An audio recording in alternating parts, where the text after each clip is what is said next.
Hello friends, आप सभी का एक बार फिर से स्वागत करते हैं हमारे चैनल ज्योति फन ब्लॉग पर। तो आप सब देख रहे हैं दर्द से मोहब्बत भाग 87। तो दोस्तों, इससे पहले इस कहानी के 86 भाग अपलोड हो चुके हैं चैनल पर। अगर आप सब ने नहीं पढ़ा है तो ज़रूर पढ़ लीजिएगा। तो चलिए देखते हैं आप सब ने अब तक पढ़ा था। रुद्र अपने भाइयों के साथ पाकर बहुत ज़्यादा खिलखिलाकर हंस रहा था। तो जिया ने भी अब गुस्से से कहा कि रुद्र, मैं तुमसे कुछ पूछ रही हूँ, क्या हो रहा है ये सब कुछ मुझे बताओ। चेयर घुमाओ वरना मैं दादी को जाकर अभी सब कुछ बता दूंगी और फिर देख लेना तुम्हारे साथ दादी क्या करती हैं। अब देखते हैं आगे इस कहानी में क्या होता है। तो रुद्र ने भी अपनी चेयर को घुमाई तो रुद्र अभी भी जोर जोर से हंसने लगता है। तो रुद्र ने भी जैसे तैसे करके अपनी हंसी को कंट्रोल किया और फिर जिया को देखकर कहा कि कुछ नहीं जिया दी, ये साड़ी पहनने की प्रैक्टिस कर रहा है और कुछ नहीं। ये सुनकर तो अब शुभ की आंखें और भी ज्यादा हैरानी से फैल गई थी। तो वहीं जय भी अब शुभ को ही देख रहा था और बिना कुछ कहे उसका मजाक बना रहा था। उसे भी बहुत ज्यादा मुस्कुराहट आ रही थी। तो शुभ की हालत तो अब बहुत ज्यादा बुरी थी। शुभ ने भी अब फिर जैसे तैसे अपनी साड़ी निकाली और गुस्से में आकर चेयर पर बैठ गया। शुभ को देखकर अब किसी से भी नहीं रुका गया और सब खिलखिलाकर हंसने लगते हैं। तो जिया भी अब उन्हीं में शामिल हो गई थी और वो भी हंसने लगती है।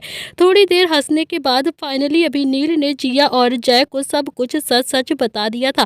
सच बताने के अलावा अभी उन दोनों के पास कोई दूसरा ऑप्शन भी नहीं था। ये सारी बातें सुनने के बाद जिया ने भी कहा कि अरे, अब तो रेडी टू वेयर साड़ी आती है, तो ये 10 मीटर की साड़ी लपेटने का क्या मतलब है? तू क्यों इसमें इतनी ज्यादा मेहनत कर रहा है? तो जिया ने भी अब अपने बैग में से एक साड़ी निकाली जो अभी रेडी टू वेयर ही थी और बहुत ज्यादा सिंपल भी थी, जो काफी ज्यादा खूबसूरत भी थी। तो जिया ने भी वो साड़ी शुभ के हाथ में रखते हुए कहा कि ले, तू इसे ट्राई कर, तुझे आराम से आ जाएगी ये। और हाँ, शुभ भी अब चोर नजरों से जिया को ही देख रहा था। ये कह सकते हैं कि जिया के सामने अब उसे थोड़ा थोड़ा शर्म आ रही थी और वो शर्मा रहा था। तो जिया ने अभी शुभ के बालों में अपना हाथ मार कर कहा कि बस बस, अब ज्यादा शर्माने की जरूरत नहीं है तुझे, समझा? ले, इसे ट्राई करना, ये बहुत ही ईजी होती है, इसे इजी तरीके से भी पहनी जाती है। तो थोड़ी देर के बाद अब जिया ने थोड़ा सा महसूस किया कि शुभ को ज्यादा ही जमीन में घुसा जा रहा है। तो जिया भी अब अपनी चेयर से उठकर थोड़ा धीरी आवाज में बोलती है कि अगर तुझे मेरी हेल्प चाहिए होगी तो तू मुझे बता सकता है, इतना ज्यादा शर्माने की जरूरत नहीं है। अब मैं चलती हूँ और बाकी हाँ, तुम सब शादी में टाइम से पहुंच जाना, वरना तुम सब जानते हो ना कि मैं तुम सब के साथ क्या करूंगी। तो नील ने भी कहा कि हाँ डॉक्टर हसीना, हम जानते हैं, हम शादी में जल्द ही टाइम से आ जाएंगे। पहले इस निशा नाम की चिड़िया को हमें इंडिया से बाहर तो फेंक देने दो। तो जय ने भी अब एक बार फिर से शुभ को देखा और हल्की सी मुस्कुराहट पास करके धीरे धीरे कैबिन से बाहर जाने लगा। तो शुभ ने भी अब अपने दांत पीसते हुए सबको घूर कर देखा और फिर कहा कि आज मेरी ग्रहण सही काम नहीं कर रहे हैं, इसीलिए तुम सब मेरा मजाक बना रहे हो ना। कोई बात नहीं, एक एक से बदला ले लूंगा मैं भी शुभ हूँ, शुभ शुभ प्रताप सिंह, छोड़ूंगा नहीं तुम सबको। तो जय ने भी एक बार फिर से शुभ को देखा और फिर जिया के साथ मुस्कुरा कर कैबिन से बाहर चला गया। तो तीनों भाई अभी एक दूसरे को देखकर मुस्कुरा कर फिर से शुभ को देखने लगते हैं और फिर शुभ जो उस साड़ी को देखने में बहुत ज्यादा बिजी हो गया था। फाइनली अभी शुभ ने ऐसी साड़ी देखी जो उसके चेहरे पर एक मुस्कुराहट आ गई थी, क्योंकि शुभ को भी वो साड़ी बहुत ही ज्यादा सिंपल लग रही थी। वो भी बोलता है कि हाँ, ये बिल्कुल ठीक है, इसे तो जीन्स के ऊपर भी पहन सकते हैं हम। तो शुभ ने भी अब फिर बहुत ही ज्यादा एक्साइटेड होकर रुद्र को देखकर कहा कि बस अब कल रात का इंतजार है मुझे, बस फिर तो सब धमाधम होगा जब हम निशा के सामने अपने प्लान को पूरा करेंगे। तो चारों भाइयों ने अभी फिर से थोड़ी बहुत मस्ती की और फिर अपने अपने कैबिन में जाकर काम करने लगते हैं। अगली शाम रुद्र जो अपने कैबिन में बैठकर काम कर रहा था कि तभी निशा का फोन रुद्र के पास आता है। रुद्र अभी फोन देखकर बहुत ज्यादा गुस्से में आ जाता है। तो रुद्र ने भी अपने फोन की स्क्रीन को देखा और उस पर निशा का नाम फ्लैश हो रहा था। तो रुद्र के चेहरे पर अब हल्की सी मुस्कान भी आ चुकी थी। तो रुद्र ने भी फोन को धीरे से पिक करके कहा कि नकली का गुस्सा निकालते हुए, निशा तुम्हें शर्म नहीं आती है क्या? मैंने कहा ना कि मैं तुमसे नहीं मिल सकता हूँ, मुझे तुमसे कोई बात नहीं करनी है। ऐसे बार बार फोन करके मुझे अपने पास मत बुलाया करो, समझ गई ना? तुम तुम्हारा ही घाटा है। अभी कह रहा हूँ चुपचाप से इंडिया छोड़कर यहाँ से चली जाओ और हाँ, पलट कर कभी भी मेरी जिंदगी में वापस मत आना, वरना मुंह की खाओगी तुम और फिर बहुत पछताओगी। तो निशा ने भी अब हंसते हुए एटीट्यूड के साथ कहा, ओ माई गॉड रुद्र, तुम्हारा गुस्सा तो आज भी बिल्कुल वैसा का वैसा ही है जैसा कि 5 साल पहले था। ना तुम बदले थे और ना ही अब मैं बदली हूँ, तुम पहले भी वही थे और अभी भी। इतना गुस्सा करोगे कैसे करते रहते हो तुम। मुझे तो यकीन नहीं आता है कि तुम्हारी वो हल्की सी बीवी तुम्हारा गुस्सा कैसे संभालती होगी। तो रुद्र ने भी गुस्से में कहा कि तुम्हारे मुंह से किट्टू का जिक्र भी मुझे बिल्कुल पसंद नहीं है, तो बेहतर होगा कि तुम अपने अल्फाज अपने मुंह में ही रखो और कभी भी मेरी किट्टू का नाम भी मत लेना अपने मुंह से। मैं नहीं चाहता हूँ कि तुम मेरी किट्टू के बारे में कुछ भी कहो, समझी तुम। अब रखो अपना फ़ोन, और अगर हाँ तुम्हारे बाप की इज्जत का ख्याल है ना, अगर मुझे तुम्हारे बाप की इज्जत का ख्याल ना होता ना, तो कब का तुम्हारी जान ले लेता मैं। तो निशा ने भी हंसकर कहा कि मैं तो कब से ये कह रही हूँ कि तुम मेरी जान ले लो रुद्र, लेकिन तुम तो हो लेते ही नहीं हो। खैर छोड़ो, मैं जानती हूँ मैं तुम्हें बहुत ज़्यादा प्यार करूँगी, और मैं तुम्हें अगर प्यार से बुलाऊंगी तो तुम मुझसे मिलने कभी भी नहीं आओगे, इसीलिए खुली धमकी दे रही हूँ तुम्हें। चुपचाप से एवरग्रीन होटल के बैक साइड में आ जाओ, वरना इस बार ना तुम्हारी फ़ोटो मैं सब में वायरल कर दूंगी। अपनी फ़ोटो को वायरल करने से रोक भी नहीं पाओगे तुम। अब तक तो मैं सोशल मीडिया पर वायरल भी कर देती तुम्हारी फ़ोटोज़, लेकिन अगर तुमने मेरी बात नहीं मानी ना, तो सच कहती हूँ राजस्थान के हर गली नुक्कड़ चौराहे पर तुम्हारे और तुम्हारे पोस्टर्स लगवा दूंगी और सारी फ़ोटोज़ को वायरल करवा दूंगी। इसीलिए बिना सोचे समझे मुझसे मिलने के लिए चुपचाप से आ जाओ, तो मेरी ख्वाहिश को पूरी कर दो और फिर मैं तुम्हें वो सारी फ़ोटोग्राफ्स दे दूंगी और हमारे बीच की सारी बातें ख़त्म। तो रुद्र भी गुस्से में कुछ बोलता उससे पहले ही निशा ने फ़ोन को कट करके कहा कि रुद्र गुस्सा मत करना, तुम्हारे गुस्से से मुझे कोई भी फर्क नहीं पड़ता है, इसीलिए तुम चुपचाप से आ जाओ, फिर अपना सारा गुस्सा बेड पर ही उतार लेना मुझ पर। वैसे गलती तुम्हारी ही है, तुमने मुझे इग्नोर कर दिया था ना। अगर तुम मेरा प्रपोजल एक्सेप्ट कर लेते ना, तो शायद ये सब कुछ नहीं होता, तो मैं आज तुम्हें ऐसे ब्लैकमेल भी नहीं कर रही होती। खैर जो कुछ भी हुआ सो हुआ। अब कहती हूँ कि बिना सोचे समझे आज रात एवरग्रीन होटल के पीछे आ जाओ मुझसे मिलने के लिए, वरना फिर तुम खुद ही पछताओगे। मैं तुम्हारा वहाँ पर इंतजार करूंगी। तो निशा ने भी अब फोन को कट कर दिया। तो रुद्र ने अभी फिर से फोन को देखकर एक मुस्कुराहट के साथ कहा कि निशा तुम्हारी इंडिया में आज आखिरी रात है, तुम भी परेशान मत हो। अगर हम शरीफ ना होते तो शायद तुम अब तक मर चुकी होती। थोड़ी देर के बाद अभी चारों की चौकड़ी फिर से आकर रुद्र के कैबिन में लग गई थी। तो सबने अभी अपने अपने डायलॉग्स को अच्छे से ही रट लिया था और फिर मुस्कुराने लगे थे। फिर रुद्र ने भी अभी टाइम देखकर चारों की तरफ देखते हुए कहा कि तो ठीक है, फिर अब मैं निकलता हूँ, तुम सब टाइम पर पहुँच जाना। तो रुद्र ने अभी शुभ को देखा, जो अभी तक साड़ी को अपने ऊपर लपेटने की कोशिश कर रहा था और बहुत ज़्यादा इरिटेट हो रहा था। तो रुद्र ने हल्के गुस्से में कहा कि यार इसे ढंग से लपेट कर आ जाना, वरना ऐसा ना हो कि वहाँ पर तू कुछ आकर गड़बड़ कर दे, और हाँ ये प्रॉब्लम खत्म होने की बजाय और भी ज़्यादा बढ़ जाए, इसीलिए कह रहा हूँ अच्छे से लपेट कर आना। अगर हमारा प्लान कामयाब नहीं हुआ ना, तो सच कहता हूँ ये निशा नाम की घंटी सारी ज़िंदगी के लिए मेरे गले में आकर बंध जाएगी। तो बेहतर यही होगा कि अपने अपने किरदार की एक्टिंग थोड़ा ढंग से ही कर लेना, और हाँ, कुछ भी करके बस बहुत सारी मेहनत करनी है तुम तीनों को। तो नील, निहाल और शुभ तीनों ने ही हाँ में अपनी गर्दन हिला दी। तो रुद्र अभी अपनी कैबिन से बाहर निकल गया। रुद्र ने अभी करीब 1.5 घंटा ड्राइव करने के बाद एवरग्रीन होटल के बैक साइड में आकर पहुंच गया था, जहां ज़्यादातर अंधेरा ही होता था। वहां ज़्यादातर लड़के ड्रग्स लेते थे। और रुद्र अभी गाड़ी से उतरता है और फिर उसने अपनी नज़रें घुमाई, तो कुछ लड़के और लड़कियां भी ड्रग्स लेकर इधर उधर घूम रहे थे और काफ़ी ज़्यादा नशे में थे। उस जगह को देखकर अभी रुद्र को बिल्कुल भी अच्छा नहीं लग रहा था। तो रुद्र ने भी खुद से कहा कि इससे अच्छा जगह नहीं मिली थी क्या इस निशा को मुझे बुलाने की। खैर जैसी है खुद ही है वैसी ही जगह भी सेलेक्ट करेगी। थोड़ी देर में ही वहाँ पर निशा की गाड़ी भी आकर रुकी थी। तो निशा ने भी रेड कलर की साड़ी पहनी हुई थी, जिसमें वो काफ़ी ज़्यादा खूबसूरत लग रही थी।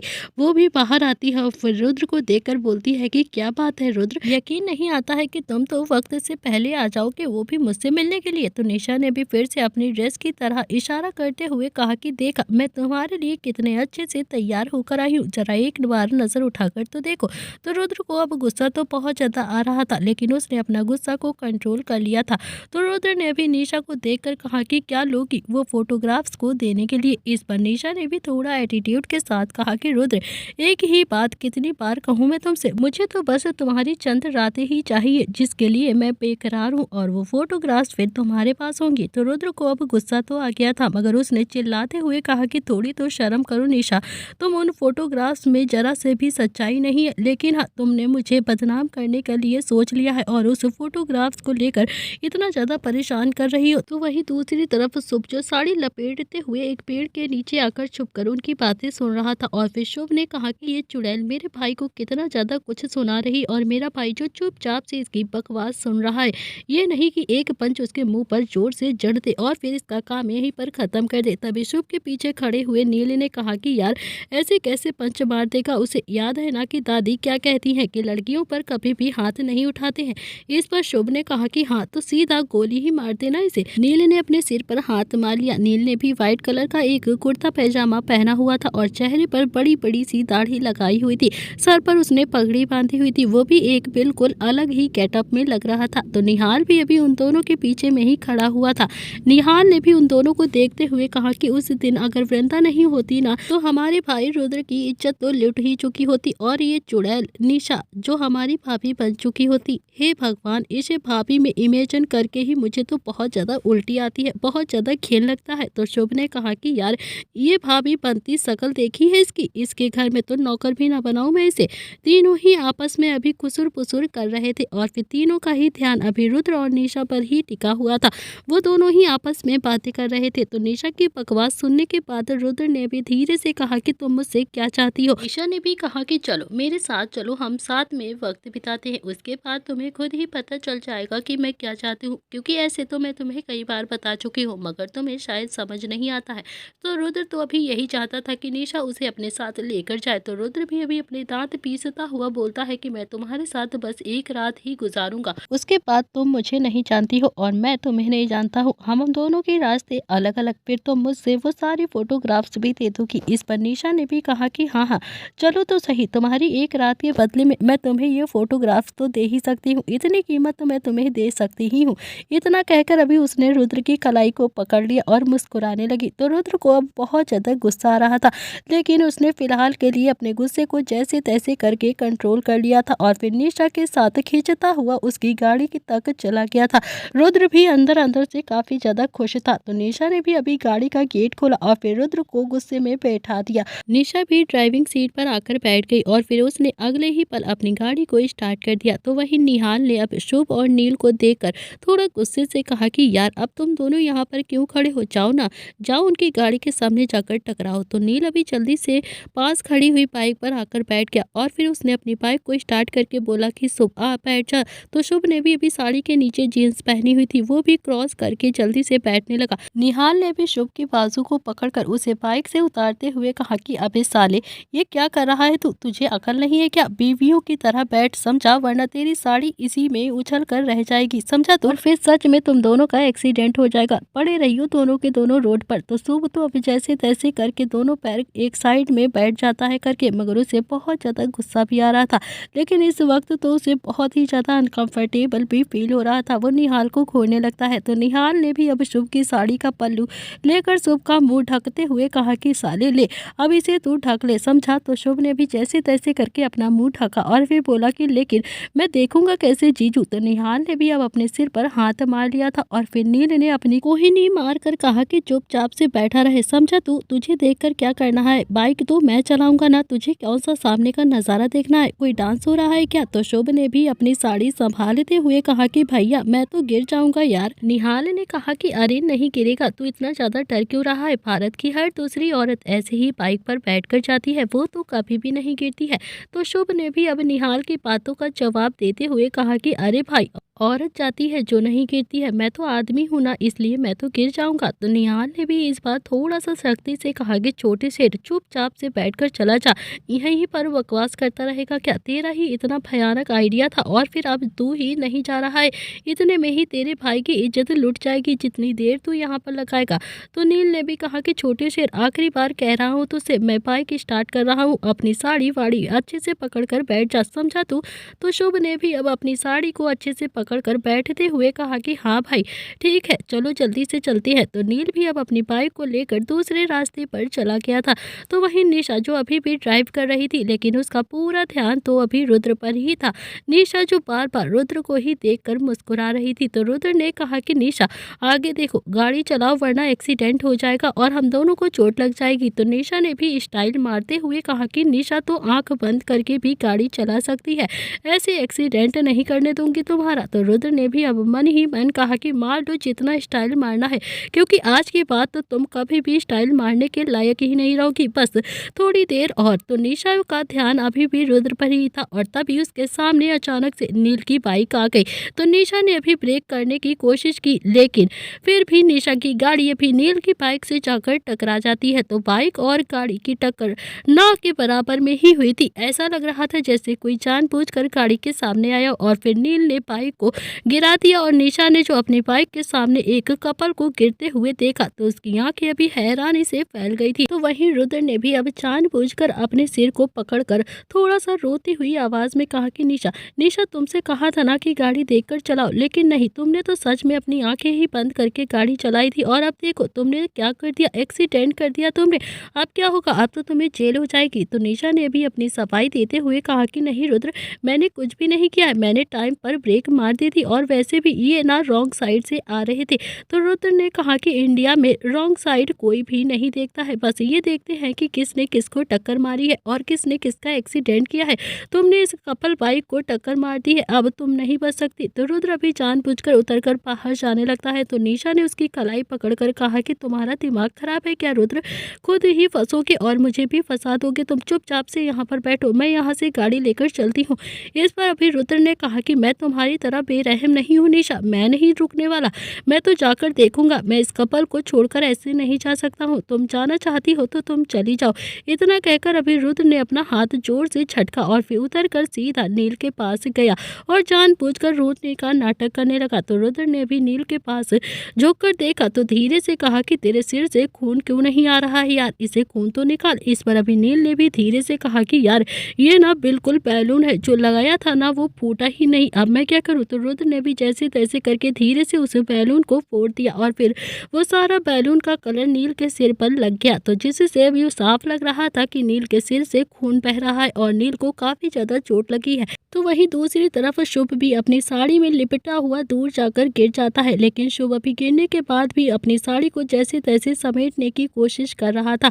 उसे कहीं ना कहीं डर लग रहा था कि उसकी असलियत सामने आ जाए, उसकी जीन्स की पैंट कहीं कोई देखने लगा। तो वहीं निशा जो अभी भी गाड़ी में ही बैठी हुई थी, उसने अपनी स्टीयरिंग पर जोर से गुस्से से हाथ मारकर कहा कि ये रुद्र भी ना अपनी अच्छाइयों से बाज नहीं आएगा, इसके चक्कर में मैं भी फंस जाऊंगी और ये खुद भी फंस जाएगा। तभी शुभ जब अपनी साड़ी का पल्लू संभालता हुआ नील के पास आया और उसे घूंघट करके धड़ाके मारकर जोर जोर से रोने लगता है। तो शुभ ने भी थोड़ा सा नाटक करते हुए अपने दोनों हाथों से रुद्र को मारते हुए कहा कि तुमने तो हमारा मर्द मार दिया। शुभ जब दोनों हाथों से अभी रुद्र को मार रहा था और रुद्र जो अपने दांत पीस कर धीरे से बोलता है कि यार इतनी ज्यादा ओवर एक्टिंग मत कर, मैं गिर जाऊंगा और फिर मेरे सच में चोट लग जाएगी। तो वहीं निशा ने भी अब 2-3 बार गुस्से से अब स्टीयरिंग पर अपना हाथ मारा और फिर धीरे से गाड़ी से उतरकर बाहर आई। तो शुभ ने भी अब अपनी चेहरे को अच्छे से घूंघट से कवर किया हुआ था और फिर निशा को देखकर दोनों हाथ फैलाकर कहा कि तो ये है वो चुड़ैल, कल मुँह ही ने मारे मर्द को मार दिया, अरे तेरा तो नाश होगा नाश, समझी तू, अब तो तुझे नहीं छोड़ूंगी मैं। रुद्र भी पंजों के बल बैठा हुआ था और उसने नील के नस को पकड़कर देखते हुए धीरे से कहा कि oh my god he is no more. तो शुभ ने अभी फिर से धड़ाके मारकर रो रो कर कहा कि ये इंग्लिश में तू के पटक पटक करो रे, ये हाय हुआ का मेरे मर्द को बोलना। तो रुद्र ने भी अब अपने चेहरे पर थोड़ी सी सीरियसनेस लाते हुए निशा को देखा और फिर निशा जो काफी ज्यादा डर गई थी, रुद्र ने अपने दांत पीसते हुए धीरे से इंग्लिश में कहा कि ही इज नो मोर, अब क्या करोगी तुमने तो इसका एक्सीडेंट कर दिया और ये मर गया। तो निशा भी जिसके चेहरे पर डर साफ दिखाई दे रहा था और उसे बहुत ज्यादा डर था, उसने भी हकलाते हुए कहा कि रुद्र मैंने ब्रेक मार दी थी यार, मुझे नहीं पता था कि ये अचानक से कैसे मेरी गाड़ी के सामने आ गया, अब मैं क्या करूं, मैंने जान के नहीं किया। तो रुद्र एकदम से खड़ा हुआ और निशा के सामने जाकर बोलता है कि अब सिचुएशन को हैंडल खुद ही कर लो, मुझे से उम्मीद भी मत करना, मुझे तो समझ नहीं आता है कि तुम्हें ड्राइविंग लाइसेंस दिया किसने, तुमने अपनी आंखों के सामने ही एक जिंदगी को खत्म कर दिया, अब क्या करोगी निशा, तुम्हें तो जेल हो जाएगी जेल। देखो उसकी बीवी को कैसे धड़ाके मार मार कर रो रही है, कितना ज्यादा तकलीफ हो रही है उसे, कभी सोचा है कि इन दोनों की जिंदगियों से कितनी जिंदगियां जुड़ी होंगी, क्या क्या जुड़ा होगा इन लोगों से, अब क्या होगा उन दोनों जिंदगियों का। निशा भी रुद्र के सामने गिड़गिड़ाते हुए बोलती है कि रुद्र प्लीज मुझे इस प्रॉब्लम से निकाल दो, प्लीज मुझे बताओ कि मैं क्या करूं। तो रुद्र ने भी अब गुस्से में कहा कि मैं क्या बताऊं तुम्हें, मैं किस मुंह से बोल रही हो तुम, ये सब कुछ करने के बाद तुमने पिछले कई दिनों से मेरा जीना हराम किया हुआ है और तो अब तुम चाहती हो कि मैं तुम्हें प्रॉब्लम से निकालूं, तुम चाहती हो कि मैं तुम्हें इस प्रॉब्लम से बाहर निकालूं, मैं तुम्हें इस प्रॉब्लम से कभी भी बाहर नहीं निकालूंगा, समझे तुम, मुझसे कोई उम्मीद भी मत करना। वरना इनफैक्ट जैसे तुमने मेरा फ़ायदा उठाया है ना, मैं भी अब तुम्हारी सिचुएशन का फ़ायदा उठाऊंगा। मैं भी सबको सच सच बताऊंगा कैसे तुमने इस कपल जोड़े किया एक्सीडेंट किया है। मैं पुलिस को अभी कॉल करूंगा, आई विटनेस बनकर तुम्हें सजा दिलवाऊंगा मैं, समझी तुम। तो निशा की आंखें तो अब गोल गोल हो चुकी थी। उसने एक नज़र अभी शुभ को देखा जो अभी फिर से अपने दोनों हाथों से नील के सीने पर मार मार कर रोने लगता है। तो शुभ ने भी चिल्लाकर कहा कि गोलू के बापू कहे ने हमें छोड़कर चले गए, तुम भला हम तोए बिना कैसे रहा बताना। ओए गोलू के पापा, हमको न कोहनी साथ ले चले। तो निशा भी शुभ को रोता हुआ देख रही थी और उसे कुछ भी भाषा समझ नहीं आ रही थी। उसने फिर रुद्र को देखकर कहा कि रुद्र, मैं तुम्हारे हाथ जोड़ती हूँ, तुम्हारे पैर पड़ती हूँ, प्लीज प्लीज मुझे इस सिचुएशन पर से बाहर निकालो। प्लीज मुझे बताओ मैं क्या करूँ। मैं इस मामले को यहीं पर खत्म करवा देती हूँ। तुम कहो तो जितना चाहे उतना पैसा भी है, मैं इस औरत को देने के लिए तैयार हूँ। हम इसे अभी पैसा देंगे और ये चीज़ को यहीं पर ख़त्म कर देंगे, लेकिन प्लीज़ मुझे इस सिचुएशन से बाहर निकाल दो।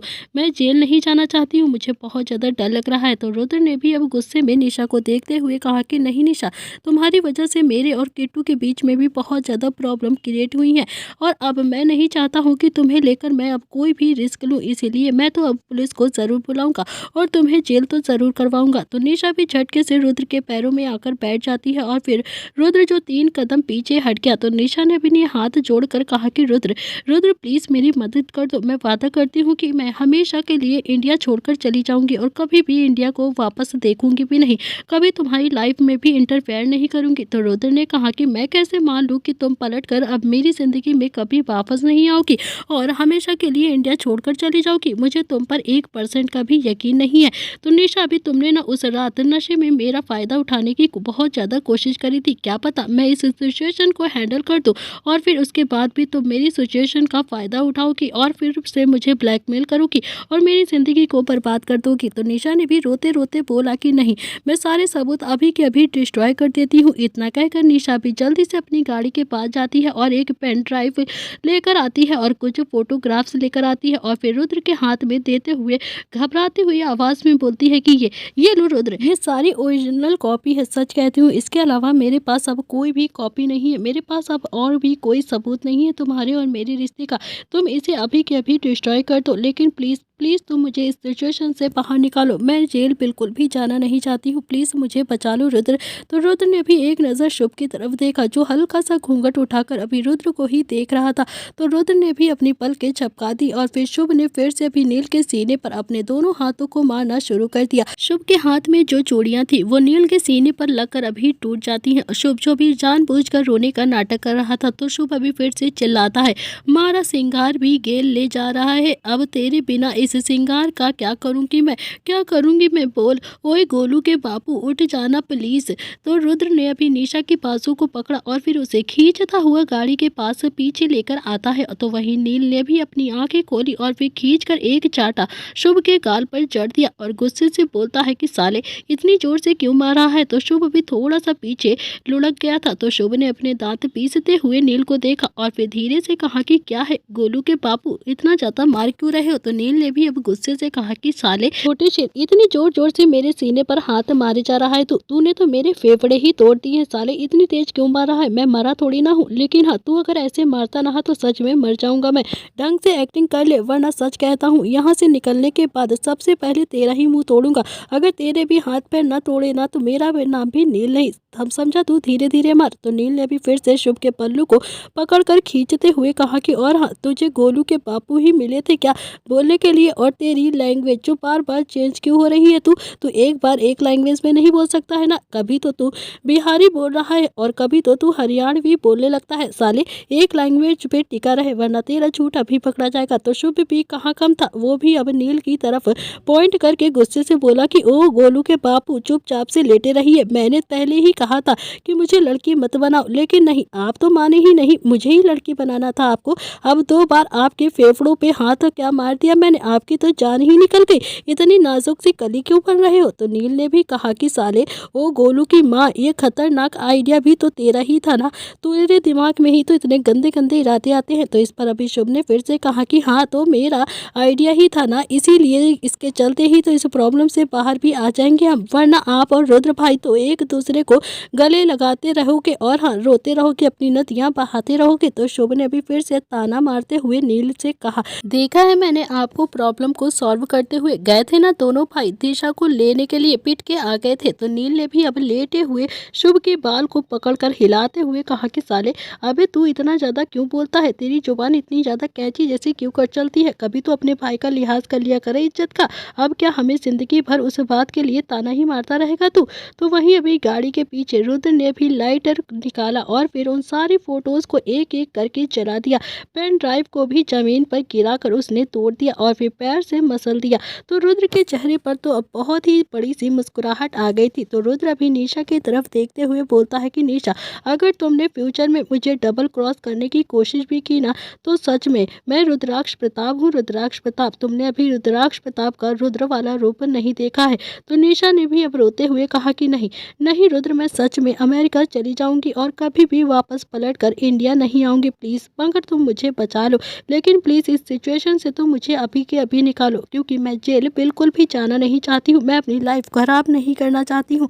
तो रुद्र ने भी अब निशा को देखते हुए कहा कि निशा, मन तो नहीं है तुम्हारी मैं मदद करूं, लेकिन मेरे दादा और दादी ने ही कहा है कि लड़कियां कोई भी हो मगर कैसी भी उसकी मदद जरूर कर देनी चाहिए, इसीलिए कर दूंगा। तो रुद्र भी निशा फिर से ही गाड़ी के पीछे से निकलकर सीधा नील और शुभ के सामने आ जाते हैं। तो नील और शुभ जो दोनों ही अभी जल्दी जल्दी से अपनी पोजीशन पर अलर्ट हो जाते हैं। तो रुद्र भी उनके पास में आता है और फिर पंजों के बल बैठकर शुभ से बोलता है कि देखो माता जी, जो चला गया है उसे तो हम वापस लेकर नहीं आ सकते हैं, प्लीज प्लीज आप शांत हो जाइए और रोना बंद कर दीजिए, ऐसे रोने से आपके पति वापस नहीं आ जाएंगे, अब जो चला गया है उसके लिए रोने का कोई फायदा नहीं है। तो शुभ ने भी अब रोते रोते कहा कि पहली बात तो ये है, मैं थारी माता नहीं हूँ, मैं तो बस अभी 23 साल की हूँ, छोरे तू तो तारे बड़ा ही होगा मुझसे, अब तू मुझे माता काहे कहा होता है। तो ये सुनकर अब निहाल जो कि भी पेड़ के पीछे में ही खड़ा हुआ था, उसने अपने सिर पर हाथ मार कर कहा कि साला पंच मारे बिना कभी भी नहीं मानेगा, इसको अपनी जवानी अभी भी दिखानी है, अरे साले कभी तो अपना सिचुएशन का फायदा उठाएगा। तो रुद्र को भी अब शुभ के डायलॉग पर बहुत ज्यादा हंसी आ रही थी, लेकिन उसने भी अपनी हंसी को कंट्रोल करते हुए कहा कि माफ कर दीजिए, मुझे नहीं पता था कि आपकी उम्र सिर्फ 23 साल की है, मुझे लगा कि आप शायद 55 साल की होंगी। तो रुद्र ने भी अभी फिर से हाथ जोड़कर कहा कि देखिए मैडम। रुद्र के मुंह से मैडम सुनकर अभी नील को भी काफी ज्यादा हंसी आ रही थी और वो अंदर ही अंदर हंसना चाहता था, मगर बेचारा जैसे तैसे करके अपनी हंसी को कंट्रोल कर चुपचाप से लेटा हुआ था। तो रुद्र ने भी अब अपनी बात को जारी करते हुए कहा कि मैडम जी, मैं हाथ जोड़कर आपसे ये कहता हूँ कि आपके पूरे परिवार की जिम्मेदारी मैं उठाऊंगा, आपका सारा खर्चा मैं उठाऊंगा, आपके गोलू के पढ़ा लिखा कर अच्छी सी नौकरी दिलाऊंगा, कोई भी कमी नहीं आने दूंगा, आपके परिवार में आपकी सारी जरूरतों को पूरा करूंगा। तो शुभ ने भी फिर से अपने दोनों हाथ नील के सीने पर मार दिए थे और फिर रोते रोते बोलता है कि हमारे बेटे का नाम गुल्लू ना है, कुछ और है। इस बार निशा भी रुद्र के पास आकर धीरे से बैठते हुए बोलती है और फिर शुभ की तरफ देखकर बोलती है कि तो क्या है आपके बेटे का नाम। तो शुभ ने कहा कि हमारा बेटा ही ना है, हमारी तो बेटी है बेटी। तो शुभ की बात सुनकर अब निशा और रुद्र एक दूसरे को देखने लगते हैं, जहाँ पर निशा के चेहरे पर भी डर के साथ साथ थोड़ी सी घबराहट भी थी। तो वहीं अभी रुद्र के चेहरे पर भी हल्की सी मुस्कुराहट आ गई थी, क्योंकि उसने अभी फाइनली वो फोटोज को डिस्ट्रॉय कर दिया था और पेन ड्राइव को भी उसने पूरी तरीके से डिस्ट्रॉय कर दिया था। दोनों ही एक दूसरे को हैरानी से देख रहे थे कि तभी शुभ बोलता है कि हमने सोचा था हम अपने बेटे का नाम गुल्लू रखेंगे, मगर तूने तो पहले ही मार दिया ना हमारे, अब तो हमारा गुल्लू इस दुनिया में ही नहीं आ पाएगा, अब तो मैं ऐसे ही रह जाऊंगी। तो रुद्र ने भी निशा को देखकर कहा कि निशा तुम यहाँ से जाओ, इन्हें मैं संभाल लूंगा, तुम हाँ इंडिया से छोड़ जाने की तैयारी जरूर कर लेना। तो निशा भी जैसे ही जाने को हुई तभी निहाल से टकरा जाती है। तो निहाल को वहाँ पर देखकर निशा के चेहरे पर डर फिर से आ गया था। तो निहाल ने भी अब जानबूझकर अपने मुंह पर हाथ रखकर अपनी आंखें बड़ी करते हुए हैरानी से उस आदमी को देखते हुए कहा कि व्हाट, व्हाट, ये सब क्या है रुद्र, ये सब कुछ क्या हो रहा है यहाँ पर, ये क्या किया तुम दोनों ने। तो रुद्र अभी शुभ के पास खड़ा हो जाता है और फिर कंधे उचका कर बोलता है कि मैंने कुछ भी नहीं किया है निहाल, जो कुछ भी किया है इस निशा मैडम ने किया है, मेरा कोई भी मतलब नहीं है इससे, मैं तो बस इसे बचाने की कोशिश कर रहा था। तो निहाल ने भी हैरानी से निशा को देखते हुए कहा कि तो अब मुंह क्या देख रहे हो तुम लोग मेरा, इसे अस्पताल लेकर चले जाओ ना। तो इस पर अभी रुद्र ने कहा कि नहीं यार निहाल, ही इज डेड। निहाल बोलता है कि क्या, तो निशा ये तुमने क्या किया है, तुम जानती भी हो तुम्हारे साथ क्या होगा। अब तुम्हें पुलिस ले जाएगी और बहुत ज़्यादा मारेगी तुम पर, अब केस चलेगा केस, और तुम कभी भी अब जेल से बाहर नहीं निकलोगी, तुम्हारे बाप की इज्जत दुनिया के सामने उछल जाएगी उछल। और हाँ, तुम जानती भी हो जेल में लड़कियों के साथ क्या क्या होता है, कितना काम करना पड़ता है। इस पर अभी रुद्र ने भी थोड़ा सा जिज्ञासा के साथ निहाल को देखकर कहा कि क्या क्या होता है निहाल, जरा मुझे भी बताओ यार। तो निहाल अभी चुप हो गया था क्योंकि निहाल को भी नहीं पता था कि आखिर जेल में लड़कियों के साथ क्या क्या होता है, वो तो उसने बस फ्लो में बोल दिया था। तो निहाल ने भी अपनी बातों को घुमाते हुए कहा कि यार बहुत बुरा व्यवहार होता है जेल में लड़कियों के साथ, बहुत ज़्यादा काम भी करना पड़ता है। निशा की आंखों में अब आंसू आ गए थे, तो निशा ने भी अब रोते रोते निहाल के सामने हाथ जोड़कर रोती हुई आवाज़ में बोला कि निहाल निहाल प्लीज़ मुझे बचा लो, मैं बुरा व्यवहार नहीं सह सकती हूँ, प्लीज़ मुझे बचा लो निहाल, मुझे इस सिचुएशन से बाहर निकालो, अब मुझे बताओ कि मैं क्या करूँ। मैंने वो सारी फ़ोटोग्राफ्स रुद्र को भी दे दी हैं और रुद्र ने वो सारी फ़ोटोग्राफ डिस्ट्रॉय भी कर दी थी और पेन ड्राइव को भी ख़राब कर दिया है, प्लीज़ प्लीज़ मुझे जेल नहीं जाना है, मुझे बचा लो निहाल। उसका गिड़गिड़ाना देखकर अब निहाल ने भी थोड़ा सा कहा कि अब मैं क्या करूं यार, इसमें मेरी क्या गलती है, मैं तो अभी आया हूं। तो रुद्र ने कहा कि निशा तुम जाओ यहाँ से, हम दोनों सिचुएशन को संभाल लेंगे, लेकिन तुम इंडिया में अब कभी रुकना भी नहीं, आज के आज ही तुम कोई भी फ्लाइट लेकर यहाँ से चली जाओ और कभी भी वापस पलट कर इंडिया मत आना। अगर केस बन जाएगा ना तो तुम यहाँ से जा भी नहीं सकती हो, जब तक इंडिया से बाहर होगी तब तक भारत का कानून भी तुम्हारे साथ कुछ नहीं कर सकता है। इसीलिए कह रहा हूँ बेहतर यही होगा कि तुम आज के आज ही इंडिया से बाहर चली जाओ और बाकी मैं और निहाल यहाँ पर संभाल लेंगे, किसी को भी नहीं पता चलेगा कि तुमने ये एक्सीडेंट किया है, मगर तुम यहाँ पर रहोगी तो ज़रूर पता चलेगा। तो निशा ने भी अब एक पल भी वहाँ पर खड़े रहना ठीक नहीं समझा और वो जल्दी से भागती हुई अपनी गाड़ी में आकर बैठकर सीधा वहाँ से रफू चक्कर हो जाती है। निशा को बहुत ज़्यादा डर था, तो रुद्र और निहाल अभी दोनों ही उसकी गाड़ी को जाता हुआ देख रहे थे। जब तक उसकी गाड़ी दूर तक नहीं चली गई थी उनकी आंखों से नज़र भी नहीं आ रही थी, दोनों अभी उस गाड़ी को ही देखते रहते हैं। तो रुद्र ने अभी फिर से निहाल को देखकर कहा कि फोटो तो ले ली है ना तूने। तो निहाल ने भी हाँ में अपनी गर्दन हिला दी। तो निहाल ने भी अब अपना फ़ोन रुद्र को देकर कहा कि ये ले देख, ये फ़ोटो ली ली है मैंने, इसमें साफ पता चल रहा है कि निशा ने ही ये एक्सीडेंट किया है। तो रुद्र ने भी फ़ोटो देखकर कहा कि मैं इस लोमड़ी पर विश्वास नहीं कर सकता हूँ, इसीलिए बैकअप प्लान होना चाहिए, इसीलिए जल्दी से इसे बैकअप में ले। तो रुद्र ने भी फिर से शुभ और नील को देखकर कहा कि अब क्या पूरी रात मातम ही मनाते रहोगे तुम लोग, उठो उठो अब घर चलते हैं, दादी इंतजार कर रही होंगी, आज तो मजा ही आ गया, चैन की नींद सोऊंगा, आज के लिए इतना काफी है। नील और शुभ दोनों ही एकदम से उठकर बैठ जाते हैं। नीला भी जैसे ही उठता है तो शुभ के पीछे भागने लगता है और फिर शुभ जो जैसे तैसे अपनी साड़ी को संभाल कर कभी रुद्र के पीछे आता छुपता तो कभी निहाल के पीछे। तो चारों ही अभी बहुत ज्यादा हंस रहे थे। अभी उन दोनों को देखकर ऐसा लग रहा था जैसे नील और शुभ की बहुत भयानक लड़ाई होगी। तो रुद्र ने हंसते हुए कहा कि क्या हुआ है, तुम इसके पीछे भाग क्यों रहे हो, उसे मार क्यों रहे हो। तो इस पर अभी नील ने भी गुस्से से कहा कि इसने तो मेरी पसलियां तोड़ दी हैं, जैसे आज ही ये मुझे ऊपर सरकाने वाला था, अब इतनी जोर जोर के मारे फेफड़ों पर ही मार रहे जा रहा था, ऐसा लग रहा था जैसे मेरी पसलियां ही टूट जाएंगी। और मैंने इसे बोला भी था कि जोर जोर से मत मार, मेरे फेफड़ों में दर्द हो रहा है, मगर फिर भी ये जानबूझकर मार रहा था। अब तो ये गया मेरे हाथों से, छोड़ूंगा नहीं इसे, आज तो मैं इसे यहीं पर घुसेड़ घुसेड़ के मारूंगा। तो वही शुभ भी भागता हुआ बोलता है कि भैया पहले मैं ये 5 मीटर की साड़ी तो निकाल दूं प्लीज, उसके बाद मुझे मार लेना, नहीं तो कोई सोचेगा कि एक हट्टा कट्टा मर्द एक हट्टी कट्टी औरत को मार रहा है, कोई भी देखेगा तो बहुत ज्यादा मजाक बनाएगा, इसीलिए मुझे पहले इस साड़ी को उतारने दो। लेकिन नील भी अभी शुभ के पीछे भागता रहता है और फिर शुभ जो भागते भागते अपनी साड़ी को उतार देता है और फिर तभी नील ने शुभ को पकड़ भी लिया था और फिर उसकी गर्दन पर अपना हाथ लपेटते हुए उसे बालों से खींचते हुए बोलता है कि तू कुछ ज्यादा ही फॉर्म में नहीं आ गया था क्या, आज तो तेरा सारा ही एक्टिंग यहीं पर निकालता हूँ। गोलू की अम्मा कुछ ज्यादा ही गले फाड़ फाड़ के रो रही थी ना, तू रुक अभी तुझे बताता हूँ। और ये सब देखकर रुद्र और निहाल जो काफी ज्यादा हंस रहे थे, उनसे भी अपनी हंसी रोकी नहीं जा रही थी। आखिर चारों भाइयों ने निशा जैसी प्रॉब्लम को एक ही रात में निपटा दिया था।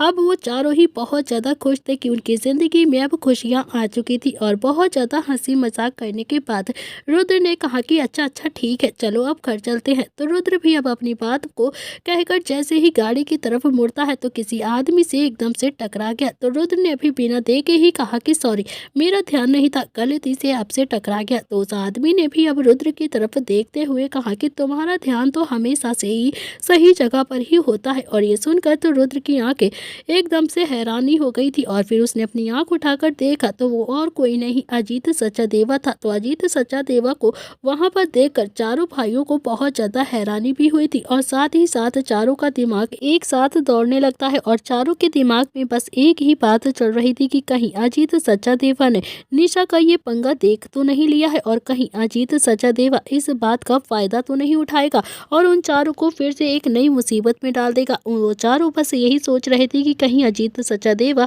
जाकर निशा को सब कुछ सच ना बता दे। और फिर अजीत ने एक नज़र अभिशुभ को देखा और फिर एक मीठी सी मुस्कान को पास करते हुए उसे फिर से घूरने लगता है। तो लेकिन अभिशुभ के चेहरे पर तो जैसे अजीत को देखकर काफी ज्यादा गुस्सा उभर आया था।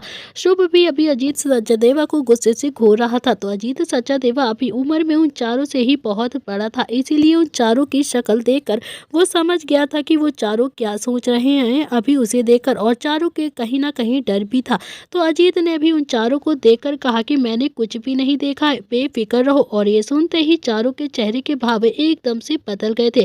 चारों ने ही अब अजीत सचादेवा को इग्नोर किया और फिर सीधा अपनी अपनी गाड़ी की तरफ बढ़ गए। तो अजीत ने भी अब अपनी गाड़ी से टेक लगाकर उन चारों को देख रहा था। जैसे भी रुद्र और नील गाड़ी में बैठने को हुए तभी अजीत ने अपनी तेज आवाज में उन दोनों को आवाज लगाकर कहा कि रुद्र, तुम जानते हो संजय ने सुसाइड क्यों की थी? क्योंकि मैं जानता हूँ उसने ये सुसाइड क्यों करी थी। ये सुनते ही अभी नील और रुद्र के हाथ एकदम से रुक जाते हैं और दोनों को ही थोड़ा थोड़ा गुस्सा आ गया था। उन्होंने जल्दी से अपनी गाड़ी का गेट बंद कर दिया और फिर तब तक शुभ और निहाल भी अपनी गाड़ी से बाहर आ चुके थे। तो चारों अभी अजीत के सामने जाकर खड़े हो जाते हैं और उसे घूरने लगते हैं। चारों को अभी बहुत ज्यादा गुस्सा भी आ रहा था और थोड़ी हैरानी भी थी। तो चारों के चेहरे पर अभी अजीत को लेकर हल्का हल्का गुस्सा था। वो गुस्सा अभी किस बात का था वो चारों ही नहीं जानते थे कि आखिर उन्हें क्यों गुस्सा आ रहा है। तो शायद अभी इस बात का कि अजीत सचादेवा संध्या से वन साइड लव करता था, इसीलिए उन चारों को थोड़ा थोड़ा गुस्सा आ रहा था। इसीलिए कि शायद वन साइड लव के चक्कर में उसने उसके पापा का केस को सीरियस नहीं लिया और जानबूझकर उसके पापा का केस हार गया था। और शायद इसी बात का अजीत की एक गलती की वजह से कि उसके माँ पापा आज सुसाइड करने पर मजबूर हो गए थे और दोनों ही आज इस दुनिया में नहीं थे, उनकी जिंदगी बर्बाद हो चुकी थी। तो अजीत ने भी अब फिर से एक मुस्कुराहट के साथ उन चारों को देखा और फिर अजीत सचादेवा ने आज तक किसी के सामने माफी नहीं मांगी है और आज भी नहीं मांगूंगा, इतना एटीट्यूड के साथ कहते हुए बोलता है कि हाँ, और मुझे ये बात कहते हुए बिल्कुल शर्म भी नहीं आती है कि मैं संध्या से वन साइड लव करता था। अजीत ने भी बहुत ही एटीट्यूड के साथ उन सबको देखते हुए कहा और शायद कहीं ना कहीं आज भी मैं उससे बहुत ज्यादा प्यार करता हूँ, लेकिन हाँ, तुम्हारी माँ के प्यार की इज्जत भी करता हूँ मैं। उसने संजय की प्यार की खातिर मौत को भी गले लगा लिया मगर मेरे प्यार को एक्सेप्ट नहीं किया क्योंकि वो बहुत ही अच्छी लड़की थी। तो नील ने भी अब अपनी समझदारी का परिचय देते हुए धीरे से कहा कि आपको बस यही कहना था ना कि मेरी माँ बहुत ही अच्छी थी और वो बहुत ज्यादा प्यार करती थी मेरे पापा से। इस पर अजीत सचादेवा ने कहा कि नहीं, तुम चारों को यहाँ पर देखा तो पता नहीं क्यों मुझे बहुत ज्यादा अच्छा लगा। तुम जानते हो संजय ने सुसाइड क्यों करी थी? क्योंकि वो अकेला था, उसे सपोर्ट करने वाला कोई नहीं था, उसे बहुत ज्यादा सपोर्ट की जरूरत थी मगर उस वक्त उसके पास कोई भी सपोर्ट करने के लिए नहीं था। धनराज भी उस वक्त फाइनेंशियली बहुत ही ज्यादा वीक था जिसके चलते वो हमेशा मॉरल सपोर्ट तो कर ही सकता था लेकिन फाइनेंशियली सपोर्ट उसने कभी भी नहीं कर पाया तुम्हारे पापा को। लेकिन फिर भी धनराज ने भी अपनी कैपेसिटी से ज्यादा ही प्रताप फैमिली को सपोर्ट किया था क्योंकि अगर शायद धनराज उस वक्त ना होता तो तुम्हारा परिवार भी ना होता।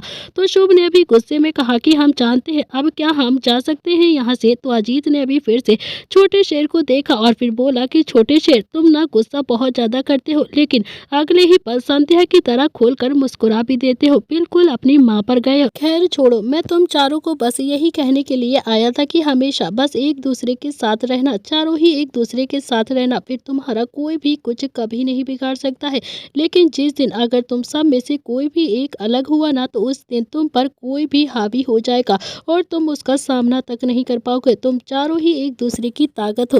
तो नील ने भी हाथ जोड़कर कहा कि हम आपकी बात याद रखेंगे, हम कभी भी अलग नहीं होंगे, हम चारों ही एक जैसे हैं और हमेशा रहेंगे।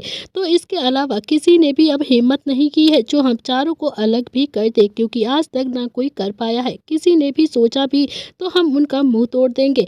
यह सुनकर अभी अजीत के चेहरे पर हल्की हल्की सी मुस्कान आ गई थी और फिर वो सीधा जाकर अपनी गाड़ी में बैठकर वहां से चला गया था। फिर चारों ही एक दूसरे को देखते हैं और फिर मुस्कुराने लगते हैं। शायद अजीत को आने वाले तूफान की थोड़ी बहुत भनक थी कि शायद उन चारों में कुछ होने वाला है और फिर उन चारों को अलर्ट करने के लिए आया हो, मगर अब ऐसा कुछ भी नहीं होने वाला था। तो शुभ ने भी अब चलते हुए कहा कि भैया, उस आदमी के सामने हाथ जोड़ने की क्या जरूरत थी आपको? क्यों जोड़ा आपने उस अजीत सचादेवा के सामने अपने हाथों को? तो नील ने कहा कि यार शुभ, अजीत सचादेवा को अपने किए पर बहुत ज्यादा पछतावा है और इसीलिए वो यहाँ पर आया था। दादी हमेशा कहती है ना, जिसे अपने किए पर पछतावा हो जाता है ना, उसे माफी मिल जाती है, इसीलिए मैंने उसे माफ कर दिया।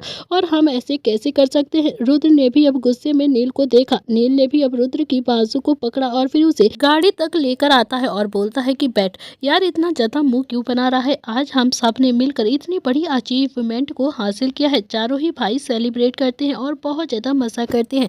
तो शुभ अभी ड्राइव कर रहा था और फिर सब गाड़ी में आकर बैठकर बातें कर रहे थे। तभी निहाल ने कहा कि चलना यार, आज क्लब चलते हैं, बहुत दिन हो गए हम चारों ही क्लब नहीं गए हैं। तो नील ने कहा कि यार जमाई सा, अपने ना अरमानों पर थोड़ा सा लगाम लगाओ। दादी ने भी घर बुलाया है, अगर दादी के कहने पर घर नहीं गए ना तो हाथ पैर नहीं बचेंगे। इस पर निहाल ने भी चिढ़ते हुए कहा कि यार कुछ दिनों बाद ही दिवाली भी आ जाएगी और फिर तो दादी बिल्कुल भी ड्रिंक नहीं करने देंगी। तो चलना, आज ही चलते हैं चारों क्लब, आज ही सारा कोटा पूरा कर देंगे, दिवाली तक का कोटा आज ही पूरा हो जाएगा। इस पर अभी शुभ ने कहा कि अरे दिवाली आ रही है ना जीजू, थोड़ा सा तो सब्र कर लो। और हाँ, मैं आप सबको आज ही बता देता हूँ, मैं तो पंखे साफ नहीं करूंगा इस बार। दादी सब नौकरों को छुट्टी दे देती हैं और मुझे घर की सफाई करवाती हैं। मैं इस बार घर की सफाई बिल्कुल भी नहीं करने वाला हूँ। मैं तो बस इस बार भाग जाऊंगा अपनी पिकाचू के साथ हनीमून पर, मैं तो करूंगा ही नहीं। तो शुभ की बात सुनकर अभी सब हंसने लगते हैं। तो नील ने कहा कि अरे यार, दादी बिल्कुल ठीक ही तो करती हैं, आखिर प्रताप हाउस के नौकरों की भी तो अपनी अपनी जिंदगी होती है ना, उन्हें भी तो अपने फैमिली के साथ वक्त बिताना चाहिए ना, इसीलिए वो शायद दिवाली पर छुट्टी देती हैं, वो भी अपने बच्चों के साथ दिवाली सेलिब्रेट करेंगे। तो चारों भाई अभी आपस में बातें करके एक पब में आ गए थे। तो शुभ अभी गाड़ी से उतरता है और फिर नील को देखने लगता है। तो निहाल भी अभी नील को ही देख रहा था और फिर रुद्र भी वही नील को ही घूरे रह जा रहा था। तीनों ही मिलकर अभी नील को ही घूर रहे थे। तो नील ने भी उन तीनों को देखते हुए कहा कि सिर्फ 1 घंटा रोक सकता हूँ मैं यहाँ पर, नहीं तो इससे ज्यादा नहीं। अगर 1 घंटे से ज्यादा तुम तीनों रुके ना तो हाथ पैर गायब मिलेंगे।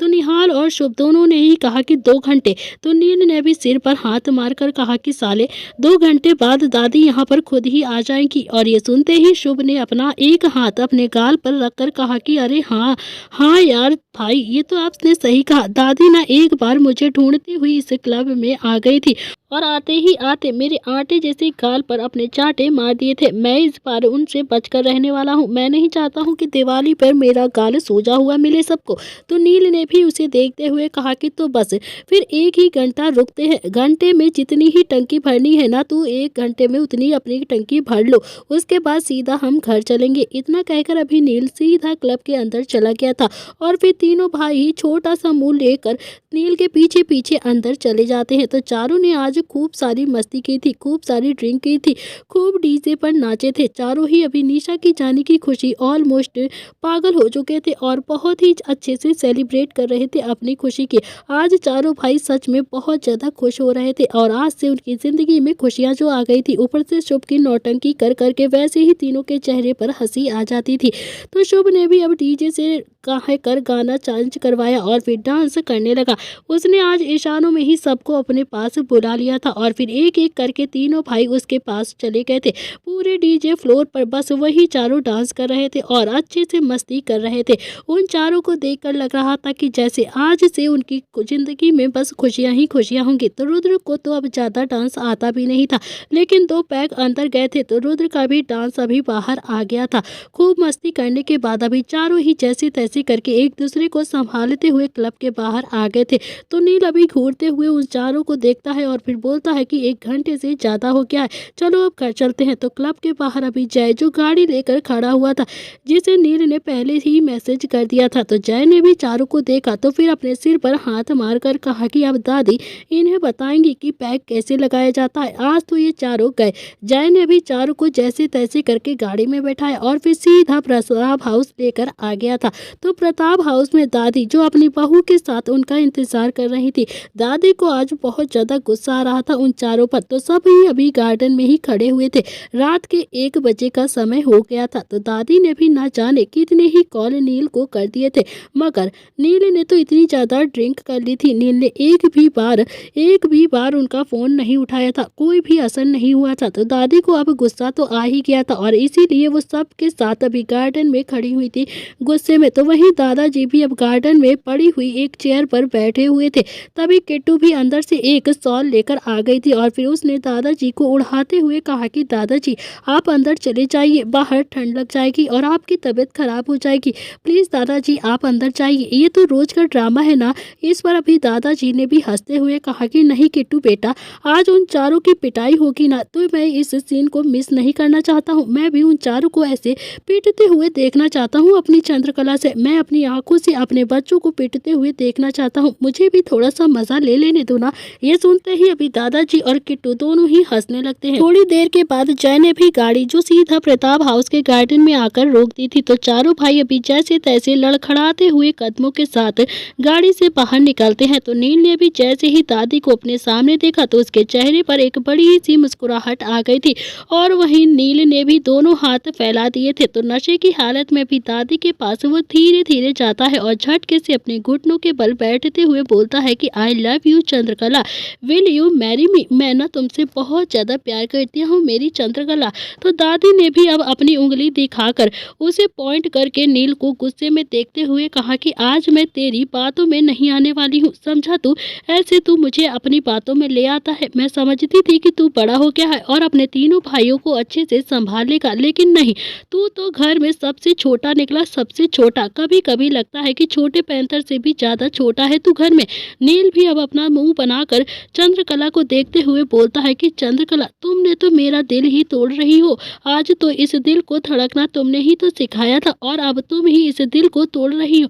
बहुत ही गलत बात है चंद्रकला। इसका मतलब साफ है कि तुम संजय के पिताजी मुझसे जीत गए हो और तुम संजय के पिताजी से प्यार करने लगी हो मेरी चंद्रकला। इतना कहकर अभी नील ने दादाजी की तरफ देखा और फिर दादाजी जो जोर जोर से हंसने लगते हैं। तो शुभ ने भी अब दादाजी को देखकर कहा कि ऐसा क्या हंस रहे हो दादाजी? दादाजी अभी आपके सामने आपकी चंद्रकला को कोई प्रपोज कर रहा है और आप जो ऐसे इतना जोर जोर से हंस रहे हो, आपको शर्म नहीं आती है कि आपकी चंद्रकला को कोई प्रपोज करके उसे ले जाना चाहता है? इस पर अभी दादाजी ने भी अपनी छड़ी से शुभ की कमर पर मारकर उससे कहा कि मेरी चंद्रकला मेरी ही है, वो किसी से भी प्यार नहीं करती है मेरे सिवा और वो किसी से भी अरे गहरे के प्रपोज करने से वो मुझे छोड़कर नहीं जाएगी, समझा तू। अब तो चुपचाप से मार खा, समझा। इतना कहकर अभी दादाजी ने भी नील की तरफ देखा और फिर नील ने जो बच्चों की तरह से मुंह बना लिया था उसे देखकर हंसने लगते हैं। तो दादी ने भी फिर से निहाल की तरफ देखा जो कि अभी रुद्र के पीछे चुपचाप से सिर झुकाकर